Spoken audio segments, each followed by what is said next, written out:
আশা করি প্রত্যেকে খুব ভালো আছো, সুস্থ আছো। একটা অত্যন্ত ইম্পর্টেন্ট ইনফরমেশন তোমাদের সঙ্গে শেয়ার করতে এলাম বা তথ্য বলতে পারো।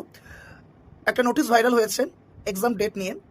যে সমস্ত এক্সামগুলো বাকি আছে তার মধ্যে অত্যন্ত দুটো ডিমান্ডিং এক্সাম হচ্ছে number 1 NTPC under graduate level examinations এবং আরআরবি গ্রুপ ডি লেভেল 1 যেটাকে আমরা বলে থাকি তার এক্সাম ডেট কিন্তু ভাইরাল হয়েছে। কিরকম ভাইরাল হয়েছে? একটা অফিসিয়াল নোটিশ ঠিক যেরকম হয় ঠিক সেই পার্টিকুলার নোটিশের মতো করে ভাইরাল হয়েছে। প্রথমেই বলে রাখি এটা কোনো অফিসিয়াল ওয়েবসাইটে এখনো পর্যন্ত দেখতে পাওয়া যায়নি, সুতরাং এটা আমরা বলতে পারি একটা ফেক নোটিশ বা বলতে পারো ভাইরাল নোটিশ। বাট এমনটা করা বোকামো হবে কি নোটিশটাকে আমরা অগ্রাহ্য করে চলে যাব, এটা কিন্তু একদম বোকামো হবে। অবশ্যই অতীত থেকে শিক্ষা আমরা নিতে পারি। তো সেই জায়গা থেকে বলতে পারি যে নোটিশের যতটুকু ডেট দেওয়া হয়েছে আমি ডিটেলস বলে দিয়েছি, ভিডিওটা ডেসক্রিপশন আছে, দেখে নিতে পারো। তো সেই ডেটের খুব বেশি হলে হয়তো 10-12 দিন এপাশ ওপাশ হতে পারে। বাট ওই ডেটটাকে কিন্তু মাথায় রেখে চলো।